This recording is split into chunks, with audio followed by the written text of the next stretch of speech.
Kristo Yesu nashimwe bwoko bw'Imana, tunejejwe n'Imana mu mitima yacu, yongeye kuduha umunsi mwiza kugira ngo tuwishimiremo kandi tubashe kuyiramya no kuyihimbaza. By'umwihariko kandi twongeye gushimira Imana iduhaye ijambo ryayo kugira ngo turiganireho, twumve icyo Umwuka w'Imana atubwira muri aka kanya. Reka rero tubanze dusenge ubundi tubone kuganira kuri ijambo ry'Imana. Data wa twese, Imana y'amahoro, Imana y'imbaraga, Imana ikiranuka iteka ryose, imbabazi zawe ntawabasha kuzirondora, ntitwabasha kubona aho duhera n'aho tugarukira tuzivuga. Twemerere rero uyu mwanya wa none duce bugufi uko tugeze ku meza yawe kugira ngo ubashe kutugaburira nk'abana bawe, maze tugubwe neza ku mwanya nk'uyu.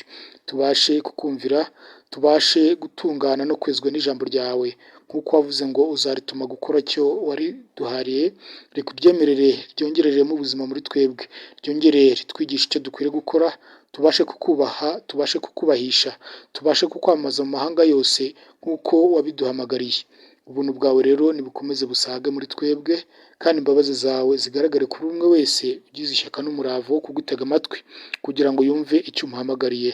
Reka udushoboze kukumvira Data, kuko niwe wenyine utunganye, natwe tubashe kuba abatunganye, tuzabashe kugusanganira tudafite ikizinga cyangwa se umunkanyari uwo ari wo wose. Ni mu izina ry'Umwami wacu Yesu Kristo tugusabe tugushimira, amen. Imana nishimwe iduhaye ijambo ryayo muri aka kanya.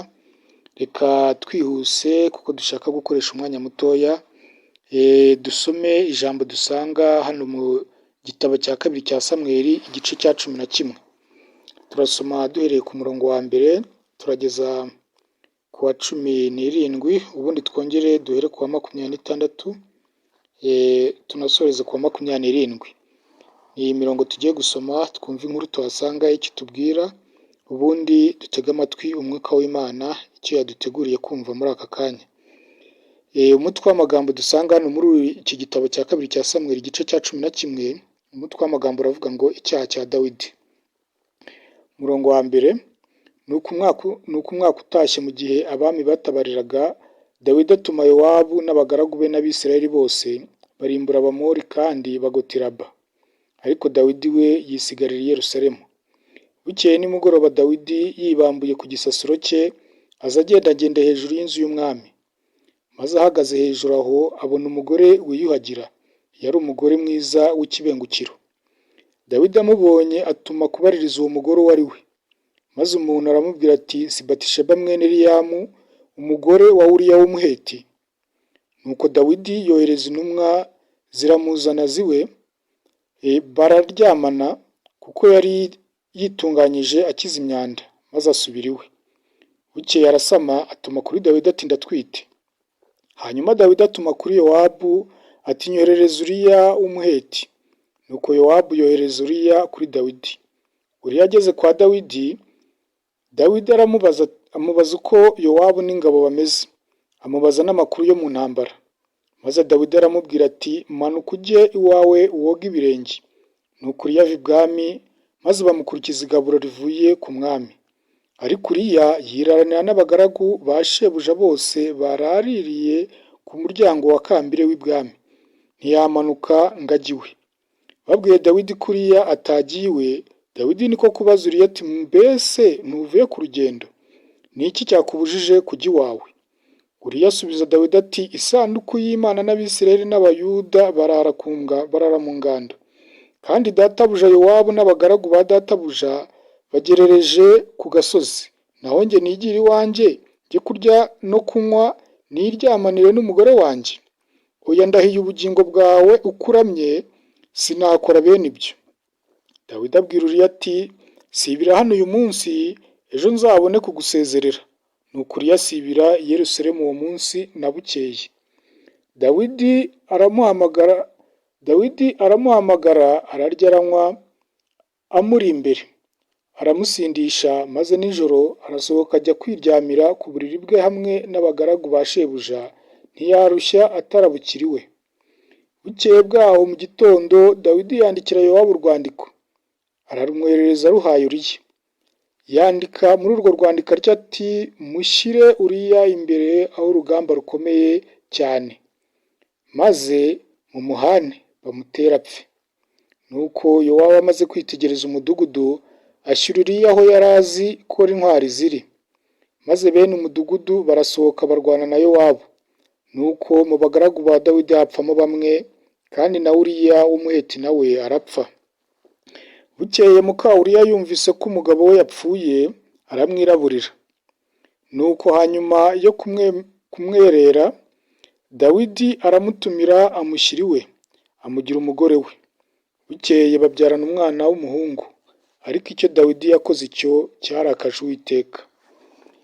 Ijambo ry'Imana turi kuganiraho dusanga hano mu gitabo cya kabiri cya Samweli igice cya 11, kuva ku murongo wa mbere kugera ku murongo wa 17, tukongera tugasoma duhereye ku wa 26 tugakomeza na 27. Amagambo tuhasanga nuko avuga.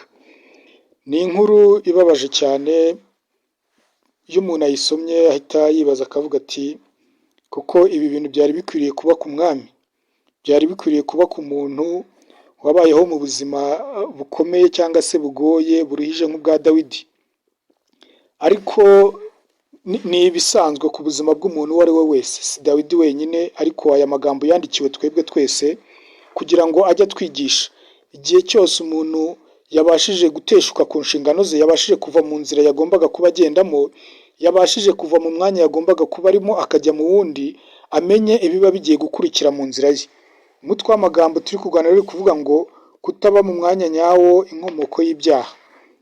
Ahangaha rero icyo turimo turabona cya mbere cyabaye ni uko ngo igice cya 11 umurongo wa mbere niho tubonera icyari cyabaye cyatumye n'ibyo dusomye byose cyangwa se inkuru ibabaje ikurikiyeho tuza kuyibona, ngo wari umwaka utashye mu gihe abami batabarira cyangwa se batabariraga. Igihe cy'intambara cyari kigeze, igihe abami bose bari baramenyereye kuba bajya kurwanira, ari igihe cyiza cyo kurwana cyari kigeze. Abami bazi ko igihe cyo gutabara kigeze. Umwaka rero wari utashye, igihe cyari kigeze, nk'uko abahinzi bavuga ati igihe cyo guhinga kirageze reka tujye guhinga, igihe cyo gusarura kirageze reka tujye gusarura, igihe cyo kubagara. Ni byinshi, buri gihe abantu baba bazi icyo bagenda bagikoramo. Dawidi nawe cyangwa se ubwoko bwa Isirayeli nabo bari barasanzwe babizi igihe abami batabarira. Igihe rero cyo gutabara ko abami cyari kigeze, Dawidi aho guhagurukana n'ingabo ze ngo ajye gutabara, ajye kurwana, ajye kubohoza aho yagombaga kurwana, bari baragomeye Uwiteka ngo ahagomorore habe ahubaha Uwiteka. Yohereza Yowabu umutware w'ingabo ze, aramubwira ati genda ujye kurwana n'Abamori barimbure, genda ujye kurwana nabo ugere n'i Raba, ubundi mu murwa wabo cyangwa se mu mujyi wabo ukomeye, naho uhafate, naho uharimbure ibihari byose, tubyigarure tubigire ibyacu, ubundi tuzaza tubikoresha duhimbaza izina ry'Uwiteka Imana yacu. Dawidi rero we ngo yisigarira i Yerusalemu, igihe abandi bami batabarira aravuga ati njye ntaho njya, n'ubundi intambara narazirwanye nyinshi, iki gihe ndabona atari icyanjye cyo kujya kurwana n'Abamori, cyo kujya kurwana i Raba. Dawidi rero gusigara kwe ibwami nibyo byakuriye ibyamubayeho byose, ari byo tugiye gukomeza kuvugaho mu mwanya ukurikiye. Icya mbere tubonamo hano ngo ni uko yibambuye ku mugoroba, abyutse atangiye gutembera ngo hejuru y'inzu y'umwami, ngo arangarije amaso mu murwa, arangarije amaso mu mudugudu, ngo abona umugore urimo uroga. Ku mugore rwose ngo yari afite ikibengukiro, amwitegereje aravuga ati uriya mugore ni uwande, atuma intumwa ngo zijye kubaza ati uriya mugore ni uwande, mugende mumbarize mwumve, si umugabo nta waba uri hafi, mujye kumbariza amakuru ye numva uko bimeze. Abajije asanga ati ni Batisheba mwene Eliyamu umugore wa Uriya w'umuheti. Baturiya kandi yatabaranye n'ingabo z'Uwiteka, ari kumwe na Yowabu, baratabaye bagiye kurwanya Abamori. Dawidi ati nimba ari uko bimeze, noneho uwo mugore niba munzanire, ngo bamuzaniwe. Arangije bararyamana. Nyuma y'uko baryamanye yumva birarangiye, aramubwira ati ngaho isubirira iwawe mu rugo rwawe n'umugabo wawe. Dawidi abakoze ikintu gikomeye cyane ku Uwiteka, icyaha Imana yanga urunuka.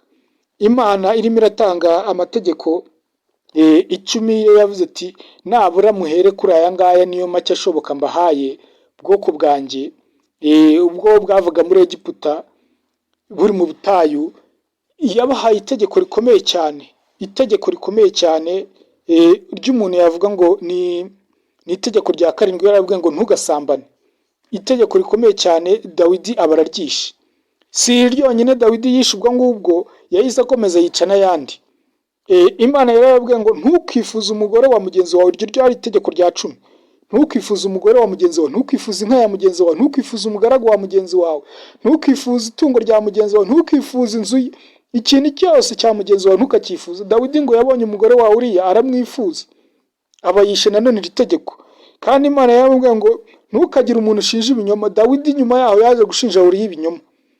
Dawidi umuntu agiye kuvuga ibyo hano abona nagahomera munwa, umuntu ntiyabona uko abirondora n'uko abivuga.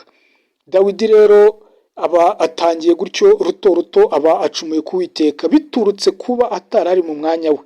Ingabo z'Uwiteka zaratabaye, cyari igihe cy'abami cyo gutabara, we yisigarira i Yerusalemu, abandi batabaye arituriza, aravuga ati nge singira ba nk'uko abandi bagiye kurwanayo, sinjye kurwana n'Abamori, reka nigumire i Yerusalemu. Inkomoko rero yo kutaba mu mwanya we nk'umwami igihe abandi batabariye nawe ngo atabare, ibimuteje gucumura ku Uwiteka, ibimuteje kuza gukora ibyaha. Dawidi rero nk'uko iyi nkuru twayibonye, ngo yamaze gusambanya muka Uriya, amaze kumubwira ati tahira, ati muka Uriya yaciye igihe amenya yuko yatwise, arangije bituma kuri Dawidi. Dawidi nawe ati nimba ari uko bimeze, reka ndebe uburyo nahisha icyaha cyanjye. Atuma kuri Uriya, yohereza urwandiko kuri Yowabu ati nyoherereza Uriya. Uriya hageze ati amakuru y'intambara, mbwira se Yowabu ameze ate, intambara imeze ite, ingabo z'Uwiteka zimeze gute, bagaragu banjye bameze gute ku rugamba. Uriya aramusobanurira, arangije ati nimba ari uko bimeze, ndumva bimeze neza, ngaho itahira ujye iwawe ujye kuruhuka, ubundi nzongera nkubwire usubire ku rugamba, usubire ku rugerero nk'aho abandi bari. Ariko Uriya nk'umuntu wubahaga Imana, nk'umuntu wari uzi Imana, areba agaragaza ko arusha Dawidi rwose kubaha Imana. Muri uwo mwanya arangije yanga kujyayo, ngo yirarira ku irembo ry'ubwami kambere, yanga gutaha iwe, ahubwo ajya kurana n'abagaragu b'Uwiteka barindaga irembo ry'ubwami. Aravuga ati ntaho najya rwose, kirazira. Dawidi amubajije ati niki cyakubujije gutaha? Ubundi Uriya yamusubije amagambo umuntu uwo ari we wese yumva kuko yari amagambo y'ubwenge, yari amagambo y'umuntu wubaha Imana. Iyo urebye ku murongo wa 11 niho Uriya yamusubije icyatumye atashobora kuba yakemera gucumura ku Uwiteka. Nk'umuntu wari uri mu mwanya we, wari uzi ko ari igihe cy'intambara, wari uzi ko atari igihe cyo kwishima, atari igihe cyo gutuza. Ku murongo wa 11 mu gice cya 11 twasomyemo, asubiza Dawidi ati isanduku y'Imana n'Abisirayeli n'Abayuda barara mu ngando. Isanduku y'Imana, Abisirayeli, Abayuda, abo bose barara mu ngando. None ngiye mba ari ngiye umanuka, nje kwinigira iwanjye mu rugo, nje kurya no kunywa no kuryamana n'umugore wanjye? Isanduku y'Imana iri mu ngando, Abisirayeli bari mu ngando, Abayuda bari mu ngando, mba ari ngiye umupfapfa bingana gutyo? Aravuga ati kandi na databuja Yowabu n'abagaragu ba databuja bagerereye ku gasozi. Abandi bari mu rugerero ku gasozi. Yowabu umugaba w'ingabo cyangwa se umutware w'ingabo zawe ari ku gasozi. None ngewe ibyo mbyirengagize, manuke njye iwanjye, njye mu rugo rwanjye kujya kurya no kwiryamana n'umugore wanjye? Isanduku y'Uwiteka nyirengagize, Abisirayeli mbirengagize, barara rwa ntambi, bari ku gasozi, bari mu ngando. Ubundi ingabo z'Uwiteka, Yowabu n'abagaragu be bose bari mu gasozi, bagerereye ku gasozi, mbari ngewe nituriza, numve ko ari njye ufite amahoro. Igihe turimo ndakizi, none nitahira njye iwanjye. Hano biragaragara ko Uriya yari asobanukiwe neza igihe yari arimo, akizi neza nk'umuntu wubaha Imana, nk'umuntu wamenye Imana. Nawe ndakwinginga mwene data, umenye igihe urimo, umenye umwanya wawe uba ari uhagararamo. Nudahagarara mu mwanya wawe uzakora ibyaha, uzakora ibicumuro. Niyo nkomoko yonyine izatuma Satani azakubona akakurwanya. Dawidi byamubayeho, arahaguruka, yanze kujya gutabarana n'ingabo z'Uwiteka. Isanduku y'Uwiteka yagiye, Imana ye n'icyubahiro cyayo kigaragarira, ibimenyetso byayo biri, arisigarira, yumva yuko agomba gusigariwe mu rugo rwe, yisigarira i Yerusalemu, abandi bagiraba, arisigarira. Sinzi yari asigaranye nande. isanduku y'Uwiteka yagiye ari we mwami w'igihugu. Ubundi ariko Uriya warabimenye aravuga ati isanduku y'Uwiteka iri mu rugerero, ntago ngewe naba ni ngiye ukwiriye kujya mu rugo yanjye ngo njye gutuza, ntago nakagombye kujya kurya ngo numve ngo ndanezerewe nishimire iwanjye. Ati ntago ibyo nakabikora.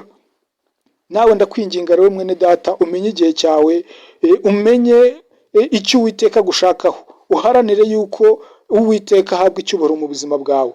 Dawidi rero ibingibi byamuviriyemo gucumura ku Uwiteka ku buryo bukomeye cyane, agerageza ibishoboka byose, ashuka Uriya ati noneho nimba ariko bimeze, ndumva uzi umwanya wawe uhagazemo neza, reka noneho usibire hano, ubundi n'ejo ubundi nzongera ngo nguhe uburenganzira usubire ku rugerero, usubire kurwana nk'uko ingabo z'Uwiteka zatabaye nawe ujye gutabarana nazo.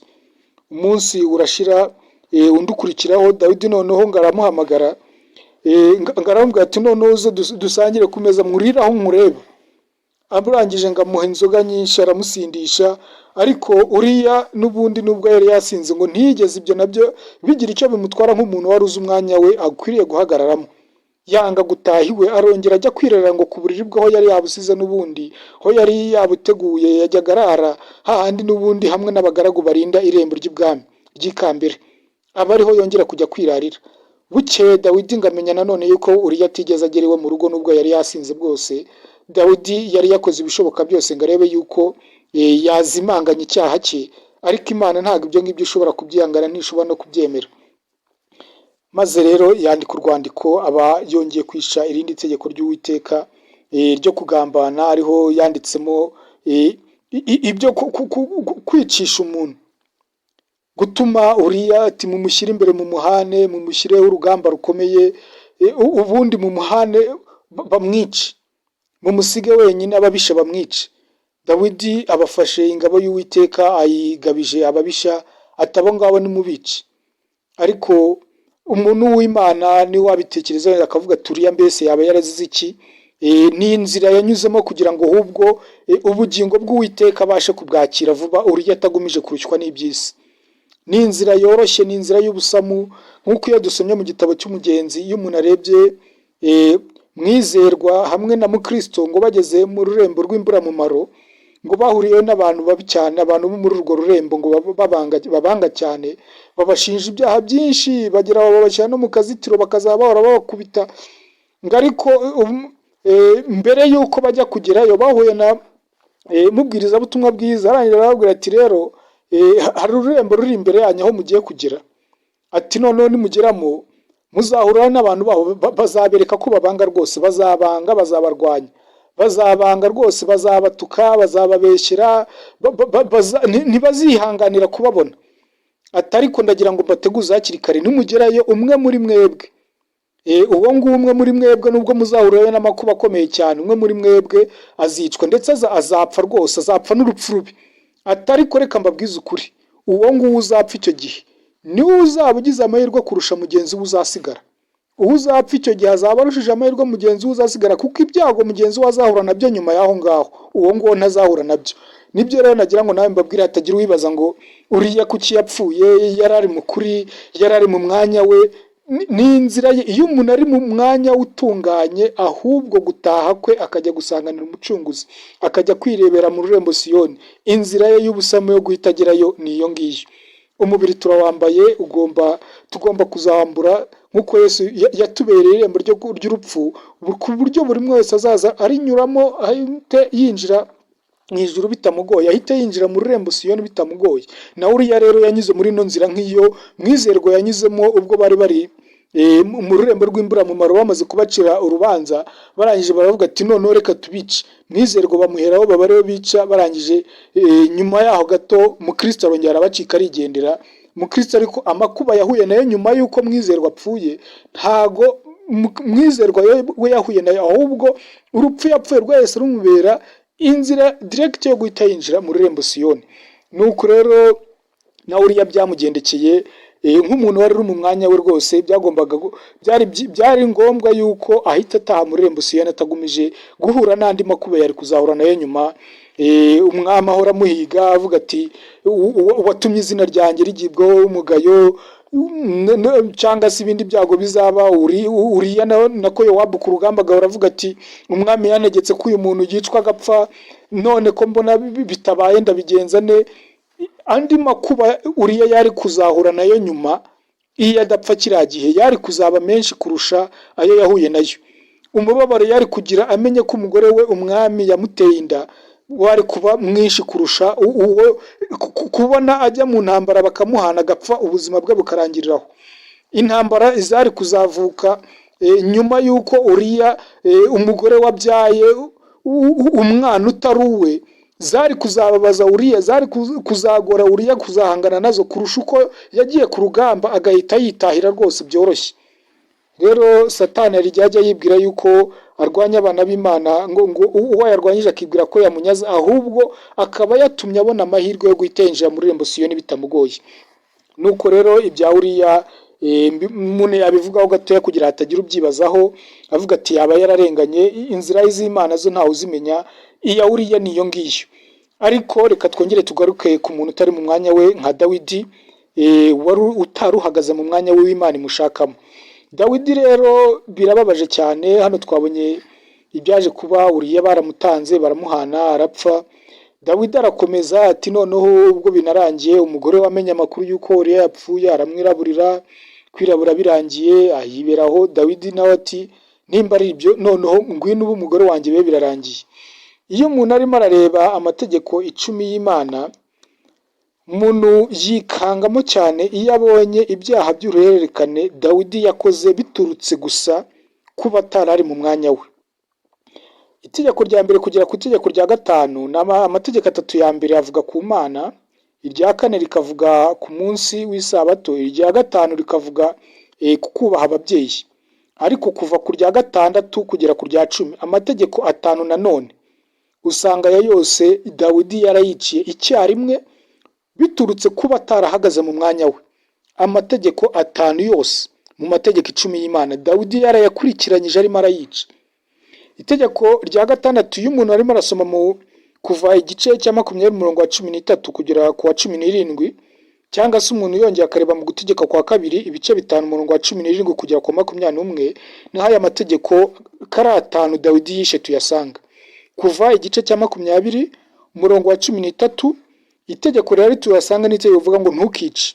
Dawidi yishe Uriya yicishije ingabo z'Uwiteka. Si Uriya wenyine wapfuye, ahubwo nk'uko ijambo ry'Imana twarimo ryavuze ngo mu bagaragu b'umwami, mu bagaragu ba Dawidi ngo hapfamo benshi, hapfamo bamwe. Abo rero ngo hapfamo ngo na Uriya w'umuheti. Abo bose bapfuye bazira icyaha Dawidi yakoze kuba atarahagaze mu mwanya we, bikageraho yandika urwandiko avuga ati Uriya muze kumuhana. Abapfanye na Uriya babaye benshi, bajyanye nawe. Dawidi rero yishira itegeko rya 6 tubona ku murongo wa 13 hano mu gice cya 20 cyo kuva, ryo kwicisha umuntu. Umurongo nanone wa 14 harimo itegeko rivuga ngo ntugasambane. Dawidi yasambanyije umugore w'abandi. Imana yanga umuntu usambana, kandi gusambana rwose Dawidi nk'uko tubireba mu gice cya 12 hano mu gitabo cya 2 cya Samweli igice cya 12, ubwo Natani yazaga kubwira Dawidi icyaha cye, yababwiye ati Imana nta kitaguhaye, yakurinze amaboko y'uwaguhigaga, we yavugaga yari Sawuli, ikurinda mu ntambara nyinshi warwanye. Imana ntiyaguhana ngo upfe, iguha amasezerano, irakwimika kugira umwami, irangije iguha igihugu, ikwicaza ku ngoma utari ubikwiriye. Bene so baragupingaga utari umuntu ushobotse, baravugaga turaho umuhererezi se ni muntu ki. Imana irangije ikwicaza ku ngoma wari umuhererezi muri bene so, irabasimbuka bose, irazi baro witoranye kwicaza ku ngoma. Mbese ni iki Imana itaguhaye cyari gutuma ujya gufata umugore w'undi muntu ukaba ari we ugira uwawe? Dawidi yari afite abagore benshi, ariko birababaje kubona yaragiye gufata Uriya, yaragiye gufata Betisheba, akagira naho amusambanya. Itegeko nanone tubona rya 8 riravuga ngo ntukibe. Dawidi yibye umugore w'abandi aramucyura. Uriya yari yarakoye umugore we nyuma y'uko Uriya yapfuye, yagombaga kugira abandi bazamuzungura mu mvugo isanzwe, cyangwa se abandi bazamuhungura mu mvugo wenda y'ikinyarwanda cyo hambere. bakaba ari bo mu muryango wa Uriya w'umuhete, bakaba ari bo bazamugira umugore. Ariko Dawidi ibyo nabyo yarabyirengagije, arangije ubwo aramufata mugira uwe, amukura mu muryango we wari waramukoye, arangije aramutwara amugira umugore we. Dawidi rero yibye umugore w'abandi, iri tegeko naryo yararyishe. Ikindi nanone itegeko rya 9 tubona ku murongo wa 16, hano mu Kuva ibice 20, riravuga ngo ntugashinje ibinyoma, ntugashinje abandi bawe, ntugashinje mugenzi wawe ibinyoma.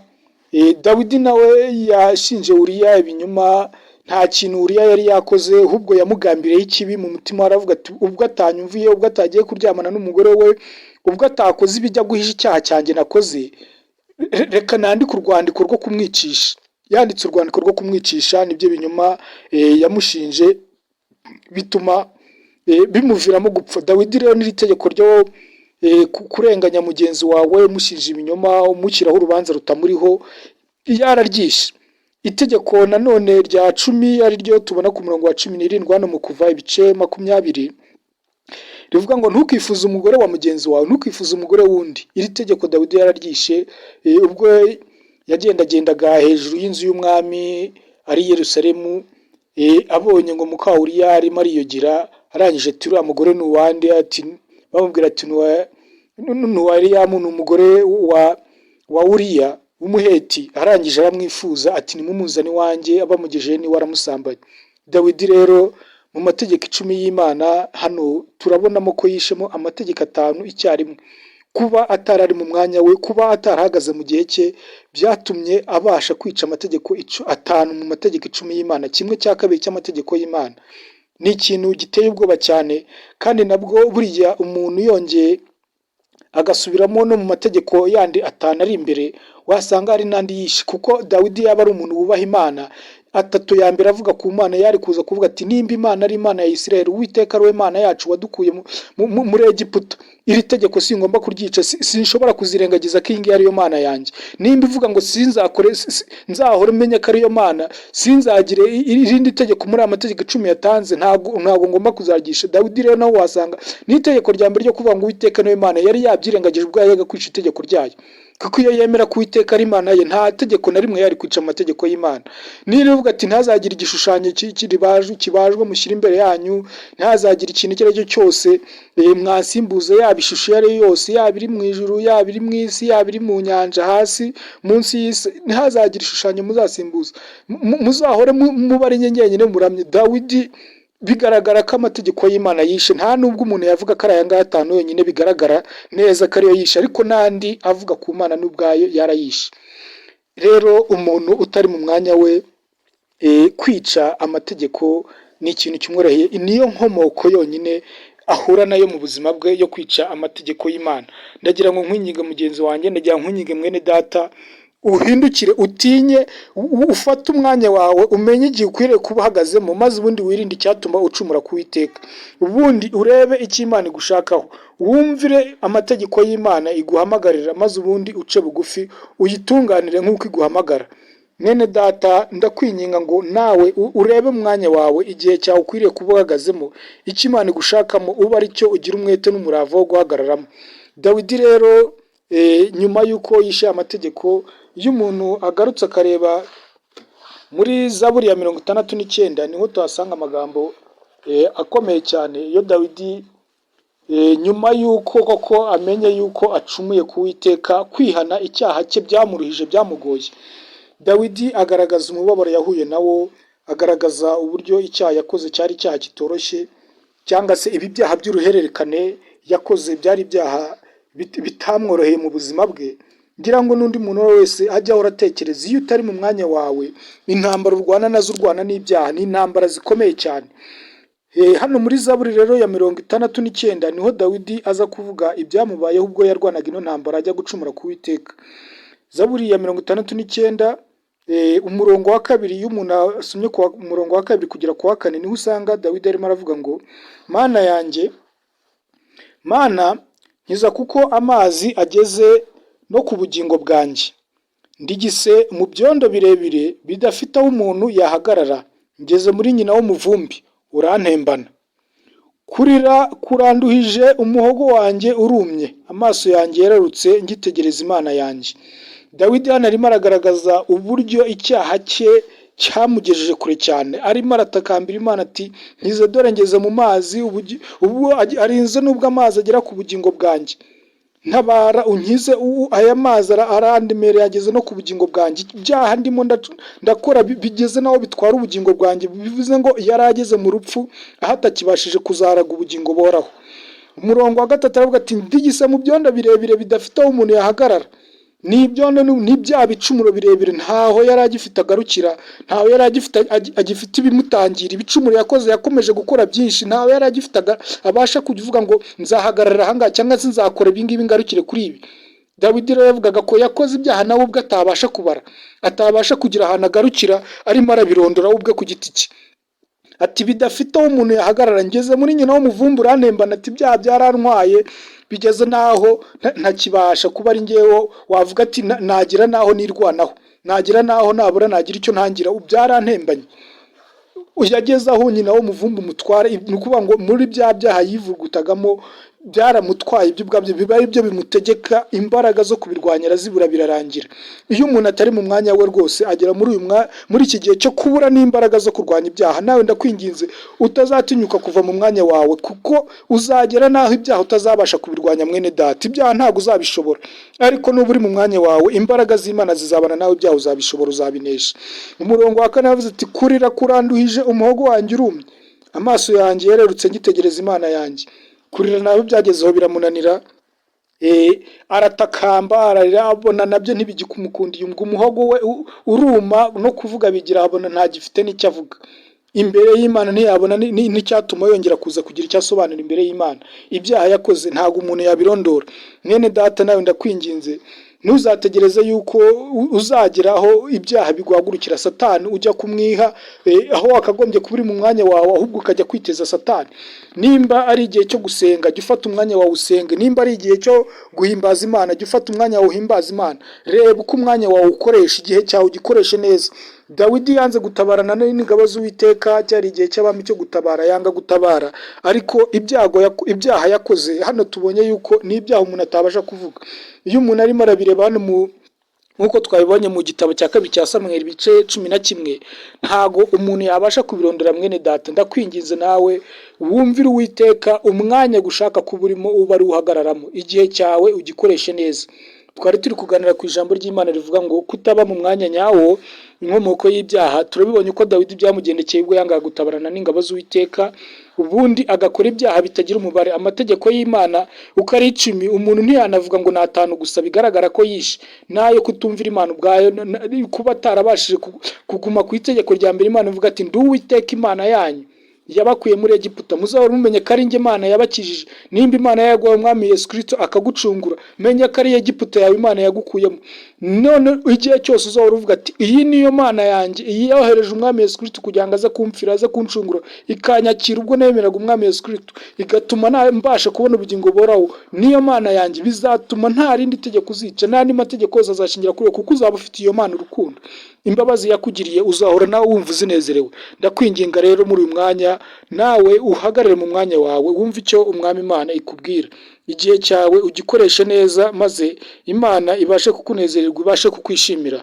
Reka rero dusoze dushimira Imana, umwuka w'Imana akomeze kuvugana namwe. Data turagushimiye kubw'ineza yawe, imbabazi zawe zirahebuje kuri twebwe. Ibyabaye ku mugaragu wa Dawidi nta wabyifuza mu buzima bwe. Tugusabye ubutabazi bwawe ngo bube bwo bwonyine bubana natwe, uturinde mu nzira zacu, umwanya wacu tuwukoreshe neza, tubashe kukubaha, tubashe kukumvira, tubashe kugutunganira iteka ryose nk'uko ari cyo waduhamagariye. Ubuntu bwawe n'imbabazi byawe nibitugote ku manywa na nijoro.